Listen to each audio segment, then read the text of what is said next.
Hello everyone, welcome to the supporters Q&A, and we are here with Bernhard from Military Aviation History, who will be asking your questions. Right, hello everyone.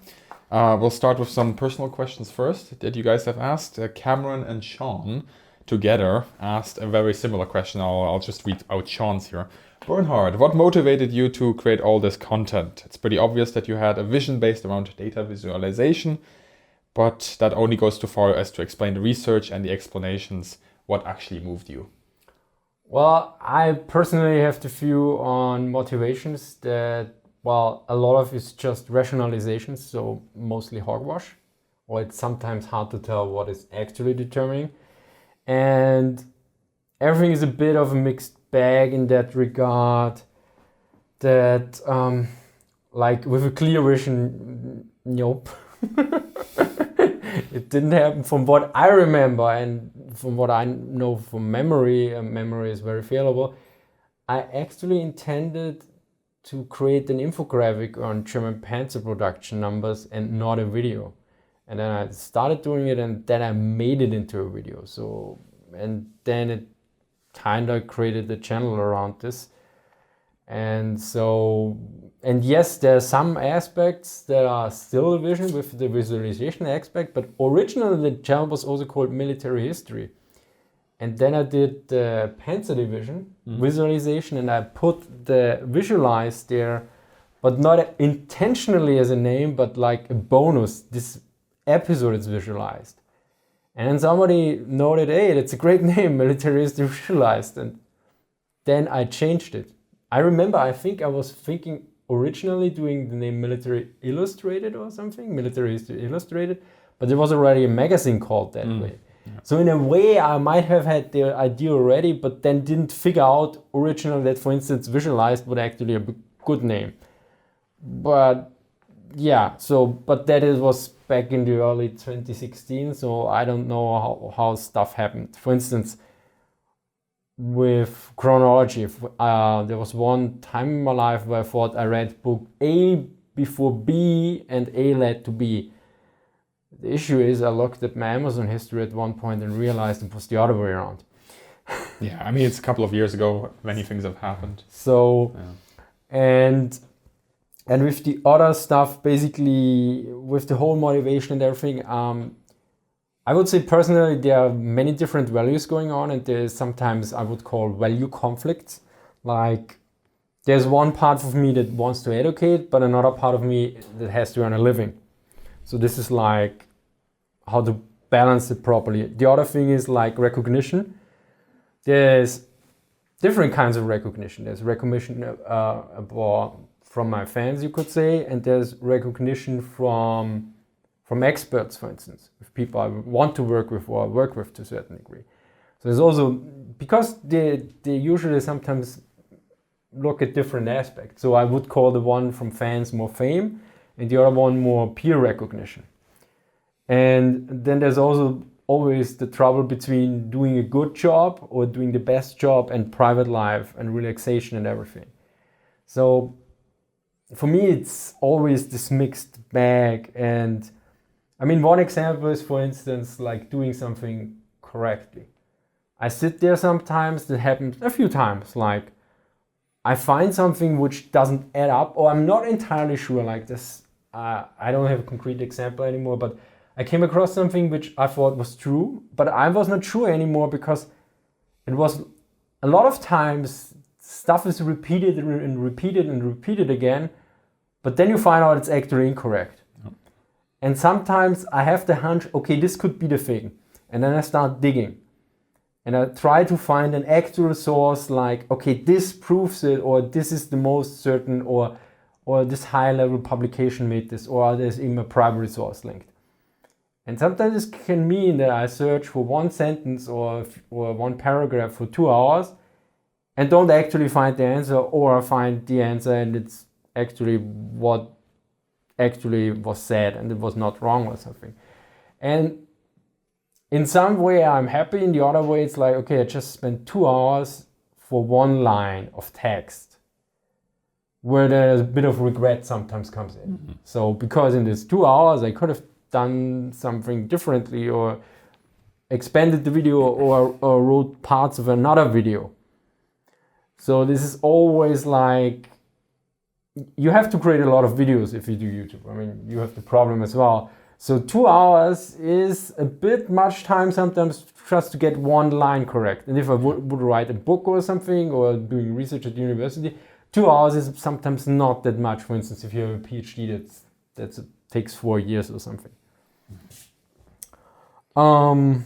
The goal basically is doing something between an academic textbook and a documentary. So I don't particularly like documentaries because they use various methods which I don't endorse, like music, because music is basically pressing a button on your emotions. And sometimes, also oversimplifying in other aspects. In academic textbooks, I get that most people don't have the time to read them. So I try to extract the most out of them and put them in a format that's not too hard, but also not particularly hand-holding. Because I say, okay, if you wanna know this, there's a certain amount of effort should be put in. And so as I noted here, as such, stating what motivates me seems kind of off or something I can clearly answer yet, because there's so many motivations and values going on. So let's say it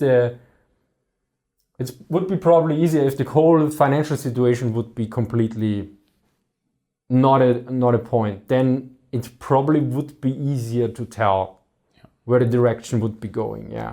And I probably would be going more into looking at primary sources mainly, because that I found out the last year is what really gets me going and interested, which is also to a certain degree dependent from the fact that I start to encounter more and more errors in books. And I'm more like, and I understand errors happens. I did plenty of them myself, and then I tend to like, and I'm more like, okay, at least I want to do my own errors and don't read them from others.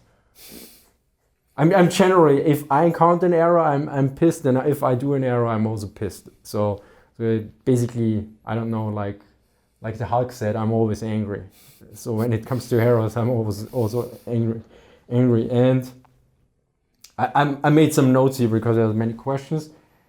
I mentioned this already, and basic motivations. That's the point. I like to learn, I like to think, and I like to explain stuff. That's probably the most basic and simple thing I would say comes down to.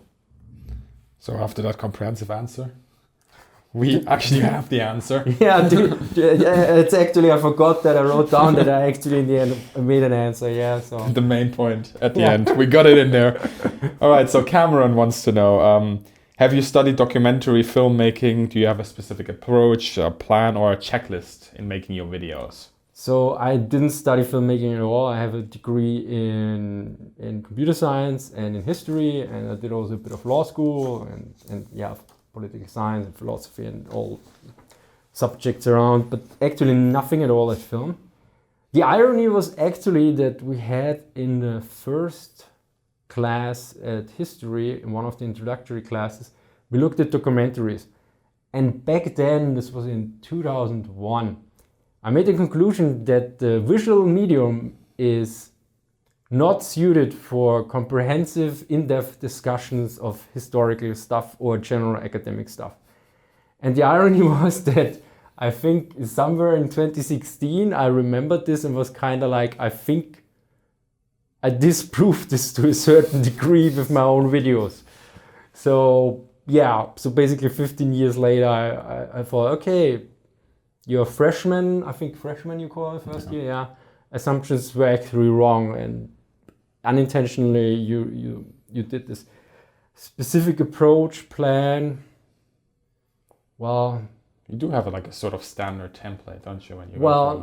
The basic thing is for me the structure.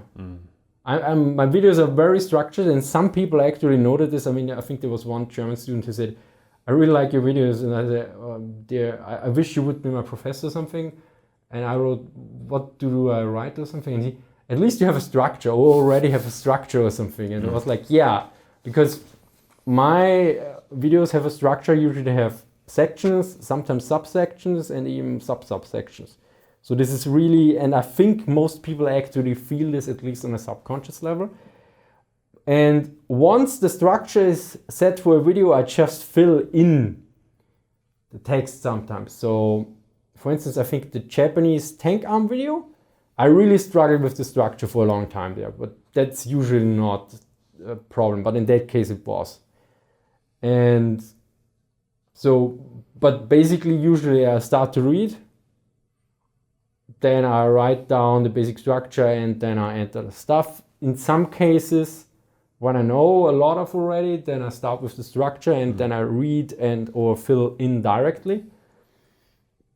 And checklist for making a video, not actually have a checklist now for when editing the video. So that I add like the Twitter flyer, the Patreon call, that I do the audio, that I do a control viewing, so that I only have to really do a checklist, so not to forget anything, to check the disclaimer and all the other stuff. So, but for the video itself, not so much at all. Cool. Yeah. Well, that rounds up the personal questions. Perfect. So thank you very much.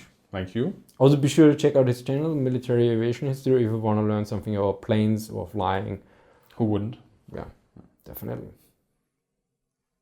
So thank you for watching, and see you next time. Bye.